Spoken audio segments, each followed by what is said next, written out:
Welcome everybody, it's Mike Newton down here at Lytham Golf Academy. This video here we're going to have a little look at the grip, and maybe for any of you guys out there who possibly will have a weak grip, okay, where the hands are positioned a little bit more over the handle, and we're going to maybe look at how that can affect your club delivery through impact. Obviously we know what shot shape would generally happen in that weaker grip. You know, for a right-handed golfer that would peel off more to the right of target, maybe with curvature on that golf ball also. But maybe how are you going to change that, and how might that actually affect your delivery in terms of a lie angle and also your strike location?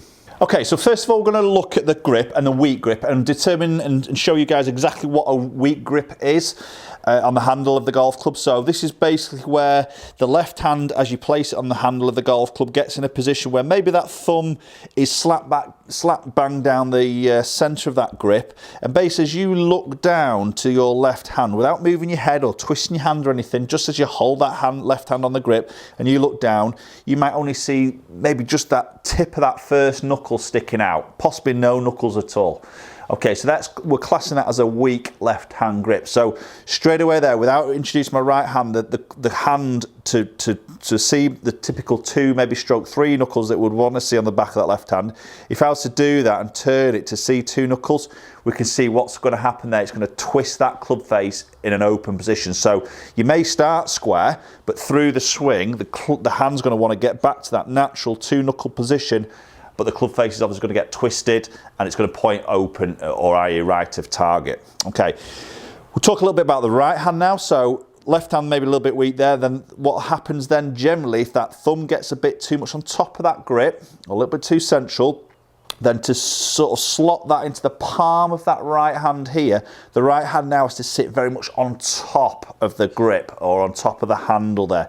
So we talk about the V created between that thumb and forefinger, and ideally that V wants to point up that right arm to that right sort of shoulder. Then if that hand gets on top more, then that V then starts to venture across the body and maybe start to point more up that left hand side. But that sometimes causes a little bit because of the left hand position. Okay, so basically here what I'm saying is both hands are positioned over the handle too much. So again, going back to what I've just done before, if I get the hands into that position and I turn them to get that V up my right shoulder, 2 knuckles visible on the back of left hand, the club face is massively rotated open or pointing right of target.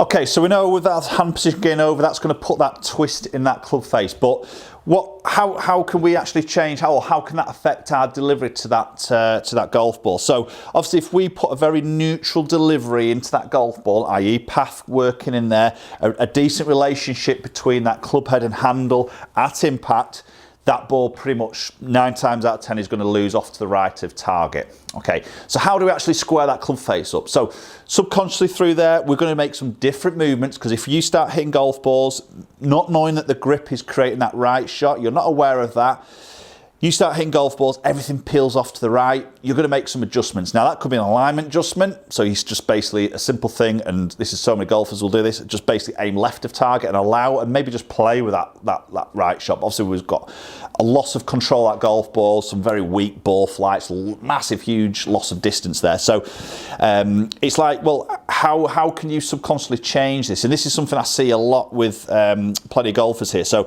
weak grip, you've got to try and square that club face. Over amount of time you hit golf balls, you're seeing that ball lose right of target, you're going to do your best to square this club face up. So what I do see happen quite a lot here is we know the face is going to be delivered open, is then you start to see this sort of casting and the urge to throw that club head into that golf ball. And we've got to get you're going to have to get the feel of getting that club going past your hands like that, and then also we're in this very awkward angled position here. Obviously we know that's very weak there, so the hands aren't really rotating through. You're just going to throw that right hand, throw that club head in, and the club head gets past the grip end, and that's your way of squaring that club face up. That gets that club face pointing back at target, but at a cost, because what's going to happen there is as you lean the handle back, obviously you add a load of loft, so your 7 iron is going to turn into possibly a 9 iron at impact, we're going to see a lot of loss of distance, obviously, straight away. What we're also going to see happen here is a real loss of control of the low point in your golf swing. So your strike, your interaction between that club and ground is going to be so varied. You're going to hit a lot of fat shots. If you miss the ground, you're going to hit a lot of thin shots as that club head comes up through that golf ball. So your strike's going to go all over the place. And again, that is a huge difference of distance that you're going to see that golf ball go out down that range. So it's going to affect things in quite a way. So you can see a grip position or grip fault maybe is going to create other aspects in the swing or other faults in the swing, which then just gets very sort of messy and just really compacts and compounds on your consistency of your strikes and also your distance and also the control of that golf ball. So what I'm just going to do here, I've just got GC2 HMT set up here. I'm going to hit 2 shots. I'm going to hit a shot with a very weak left and right hand grip. Okay, and I'm just going to play a normal swing to feels to me, and we're going to see what that ball does. And I'm pretty sure this ball is going to go to the right of target here. And then I'm going to keep the grip exactly the same, but I'm going to make an adjustment, maybe what I've talked about there. I'm going to do whatever I feel I need to do to get that club face to square up. And let's see if I can do that and actually hit target with that weaker grip. Okay, so I'm going to start off with this weak grip. So I'm literally just seeing one knuckle, the tip of one knuckle there, thumb down that top edge of down the middle of the golf grip handle, and then I'm going to get my right hand a little bit more over. This feels really strange to me straight away. Obviously, it's a different grip than what I'm used to, but I've got both hands in that sort of weaker position. I'm just going to try and hit this. I'm going to aim square as I can to my target. Just going to put a normal swing. Start with the face pointing at target, but let's see what actually happens through impact and where this ball goes. Oh, wow. That felt horrific. That's gone a long way to the right. So that's just basically started right and then just sliced right. Okay. I'm in at a 5-iron here. That was 179 yards there. Right, so clearly seeing that ball go way right of target as I'd expect to do. So obviously there's a big twist in the club face, delivered it in open, goes right, goes further right. So I'm going to keep the grip exactly the same now, but I'm going to make some adjustments here, and I'm just going to do whatever I need to do. And this is where it's going to feel to me like I'm going to need to throw this club head in to get this face to point more towards target. Let's see if I can hit a straighter golf shot here, but maybe what cost? What's going to happen? Is the strike the same? I don't know. Let's have a go. So I'm going to keep that club face as square as I can as I did last time. Again, just the tip of that first knuckle showing. Left thumb sort of on top of that handle, right hand goes on very much sitting on top, feels really weak to me, hence the name, a weak grip. Okay, and I'm going to do my best here to get this club face to square up. Let's give this one a go.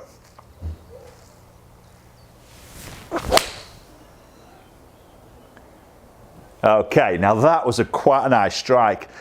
Definitely straighter, not as much cut on it. Okay. And that has actually gone further. So that's actually gone 190 yards there, and I've struck that so much better. Right, okay, so let's have a look at that. So we can see ball speed there, big jump on ball speed, did strike that much better. Forget club head speed because I haven't got my HMT dots on there, so that's just a rough calculation, but not really accurate. Ball speed is, so we'll work on this ball speed there at 118 to 127, so better there. Launch the same, okay. Side spin massively different there, so 1200 right spin against just 100 there. So obviously I've squared my face up better, but how did I go about that? Probably very much from what I mentioned before, felt like I scooped into it, get that club head working in earlier. Spins obviously a lot different there. Peak height is a little bit higher there, but look at the difference the carry there. So 166 against 189. So I've got it another 20 odd yards, 22, 23 yards further there with that second shot. So you're thinking, well, okay, I've got that weak grip. I've made that a bit of a funky movement there, and I've actually picked up yardage, but I'm going to hit a shot now with my normal grip and my normal stock swing, and let's see how then that sits into that second shot we've just hit.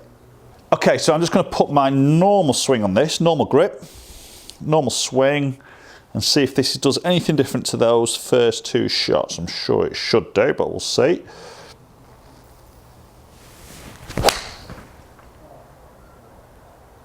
Okay, that's a nice strike, nice neutral shot there. Touch up that right hand side, but not a lot. Yeah, much further here. So let's have a look at those. So that's 207 through the air, ending 221. So we'll look at those numbers a little bit more detail there.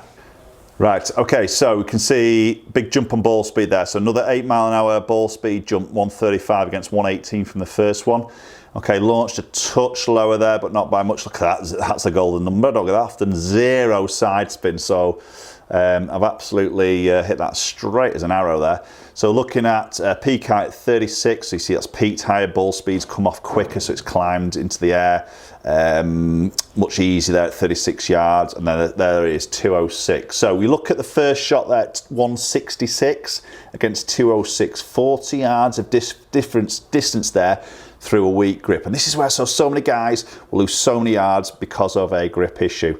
But then you look at that 189 in the middle, you think, well, that's all right, that's acceptable. 5 iron, you know, that's got me more than that 166. That's all right, I'm happy with that, I'll play with that. But the strikes could be so varied, you know, because of that funky movement that I'm having to make, and, you know, having to do that more consistently. But then you see what I'm actually giving up, you know, as a normal grip there, normal swing, normal release of the golf club. You see 206 potentially is there, isn't it? Okay guys, so there we go. Let's, interesting 3 sets of numbers there, but I think what you need to do here, you may even know this yourself, you've got some grip issues, but you've been very squared or very reluctant to go and maybe get them sorted, because we know if anybody's been through a grip change, it is tricky. But at the same time, the rewards can be massive if you just go through that period of getting through that weirdness feeling and working your way through that. The results can be huge. So I think if you do have that weak grip, then definitely go and maybe see a local pro, go and get a lesson there, or try what I've just done here. You know, it can make massive difference. Maybe not straight away initially, because it will feel very alien, but something for you to work on.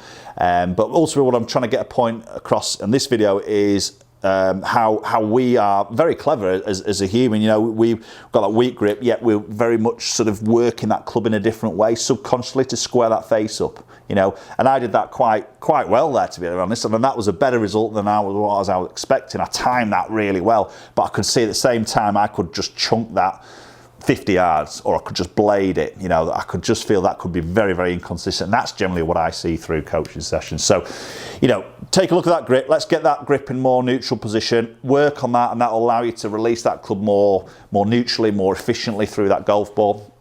Hopefully that strikes should change massively for you, and also then the control that club face, which then is a result of more distance. Okay, thanks so much for watching, guys. Always appreciate watching the videos. Do hit that subscribe button, hit the bell icon also, get future notifications, hit the thumbs up if you like the video, share it around with your friends, and hopefully we'll catch up with you all very soon.